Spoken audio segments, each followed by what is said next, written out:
What is up, my fellow gamers? In today's video, we got our best beginner's guide for the global launch of Solo Leveling Arise. Like I said, for more amazing movie content, the servers are closed right now, but I'm getting this video out ahead. I was playing all day yesterday, so we got just screenshots, but very, very good information. A lot of mistakes were made, and these tips will help save you money, so that way you don't have to spend money to fix your mistakes. First, most important thing is going to be experience points and gold. Specifically, we're going to talk about experience points first. Every time you go ahead and you complete levels, do different things, you're going to get experience for your account, specifically your main character. Now, I'm not familiar with the anime, but this is your main character in the game, and every time you go ahead and level him up, you're going to get access to stat points.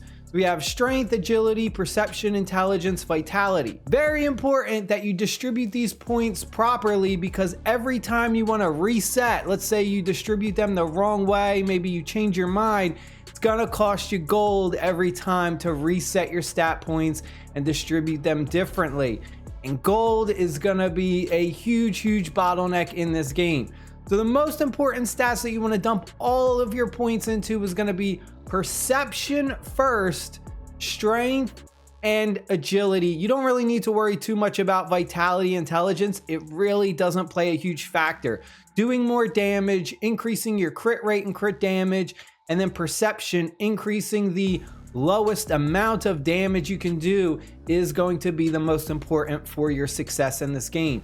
Specifically perception. Now, what I like to do is I like to keep my perception around the 90 to 95% mark. And what I mean by that is in the top right corner where it shows the character's name, it shows the level, it's gonna have this little hourglass icon right there. I'm gonna point to it. Click on that hourglass icon, and it's going to give you a complete breakdown of all of your stats, and you're gonna see percentages next to the numbers. So for precision right here, this is an example screenshot that I took. It has 81%. So you wanna have that precision around like 95%. That's my personal recommendation. That's what I feel like is the best. Like 90 is the minimum, but 95% I think is the best.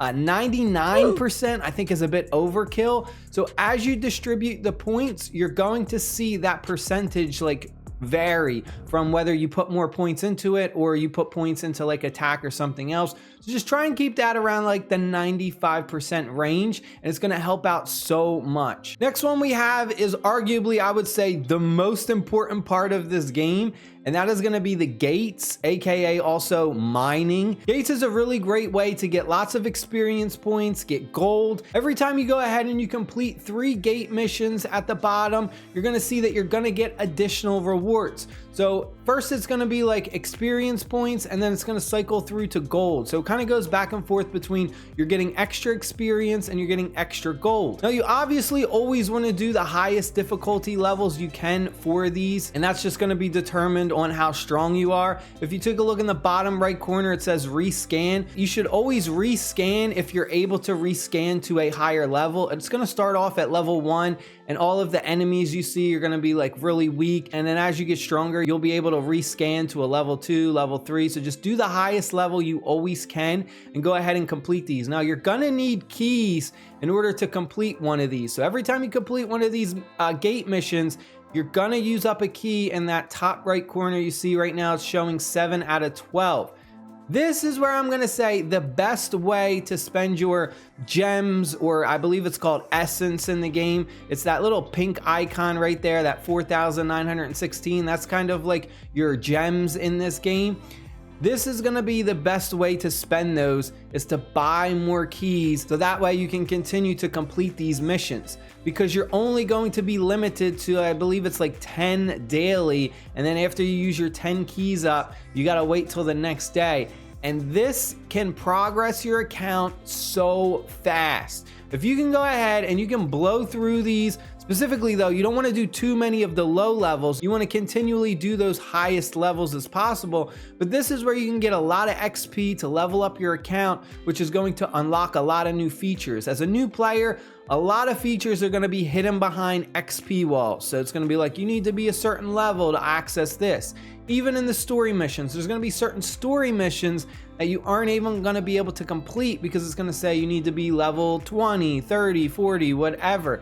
So this is a very important game mode that you need to constantly do and grind out. Great place to spend your essence, gems, whatever you want to call it, that premium currency. As you go ahead and complete these gate missions, you're going to then have these things pop up in the mining area. And it's very important to go ahead and do these because every time you go ahead and complete these, it's going to give you XP to your overall mining level. And your mining level is going to give you free passive rewards, can help advance your account a lot, specifically reducing the amount of time it takes to mine one of these, but also it's going to give you more gold percentage rewards. You can go ahead and have 3 of these mining at once. You should always do it. You should never have a whole bunch just like lined up and waiting. Constantly be mining and completing these. Another AFK part we have is called activity funds. Now this is really AFK because all you're doing is going to be generating rewards passively over time up to a maximum of 24 hours. So make sure you at least come in and claim this once per day. If you even don't have time to actually play the game, at least claim your activity funds. Now this game does have a special pack that you can buy. It's basically like a subscription pack and it's going to increase your overall rewards that you get from this AFK part of the game. Highly recommended if you only want to spend money and buy one thing. I believe it's like $6 or $7 or something like that.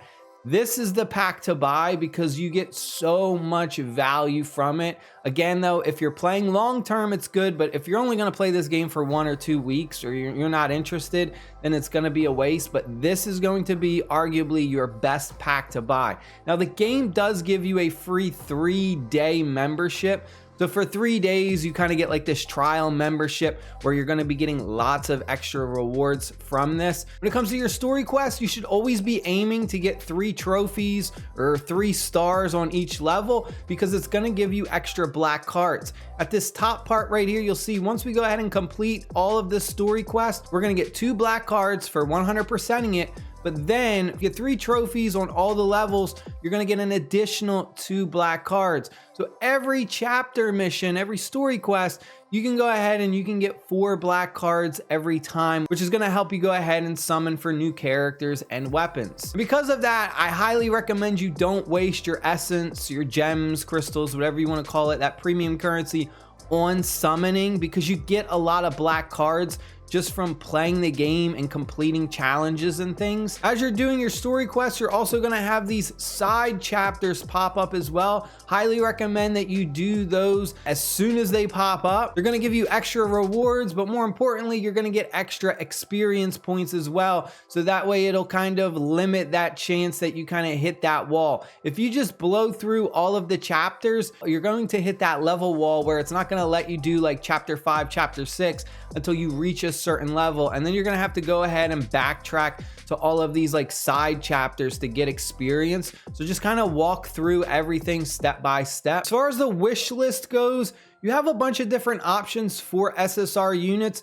Specifically, what I was doing is I was just choosing the ones that say popular at the top. Those are the ones that pretty much everyone is recommending, and that's what a lot of the players who've been playing in like early access and beta have recommended to me as well. That fire tank one that you see right here, she's really good. And then as far as weapons, you should do 2 characters and then 2 weapons. Plum weapon, again, I forget exactly which one is which, but it just says popular. That one right there is the one I chose. As far as which ones not to choose, the scythe one at the bottom, that weapon, everyone gets that from one of the challenges, I think, or one of the login bonuses or something like that. Everyone gets that scythe SSR weapon for free. So you don't really need to choose that as your rate up unless you want to try and get a duplicate of it. But there's just kind of better weapons that you should choose. That is it. I hope you guys and girls enjoyed the video. Stay happy, stay safe. I'll see you all later. Peace.